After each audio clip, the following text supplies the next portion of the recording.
byari bikugendekeye bite? Ntacyo. Ahubwo Motari ukantwara.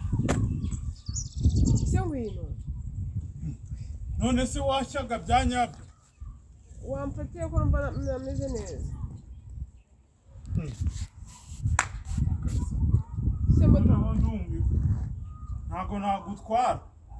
Nese urajya kwa muganga? Ugiye kwa muganga? Basi mfasha numva nameze neza. Biki?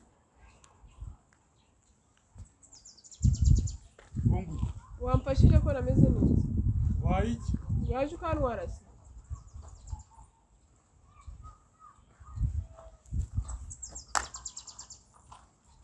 Je kumva nambara mfite se basi kanjyana kwa muganga. Nese ubu ntago ngwino tu.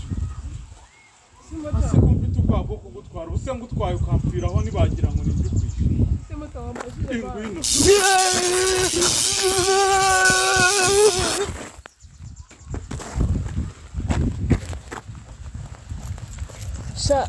Yes, kanze musakire byose nditwaye. Sura n'ikintu gifite.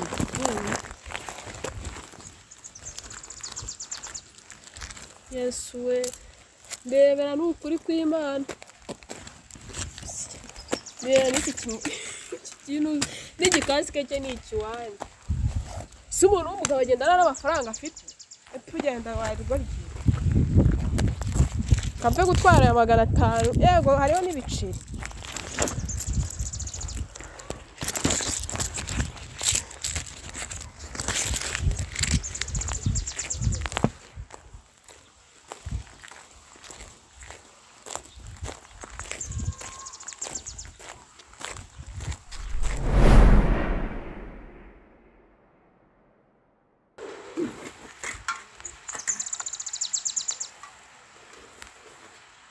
Yewe!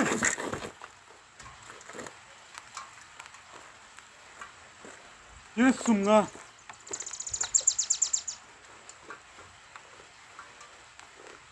Ubu byangendekeye bite?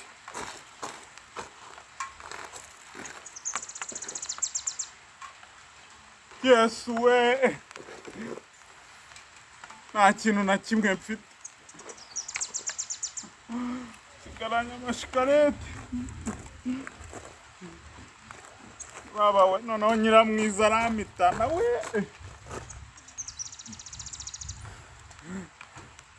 Ese ubu byangendekeye bite? Komana yanjye. Ku buryo nta n'ikintu na kimwe mfite.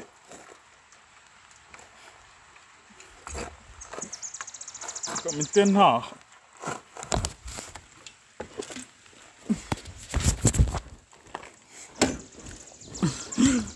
None moto se ibaye iki? Komana yanjye.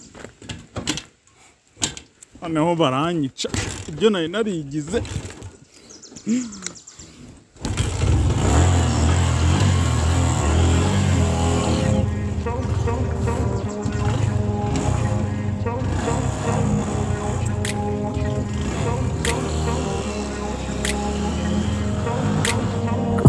Place where they told you what to chase, told you how to run the race. Every move was on the page, but I didn't like their way. Had to fight and misbehave, had to find a way to change.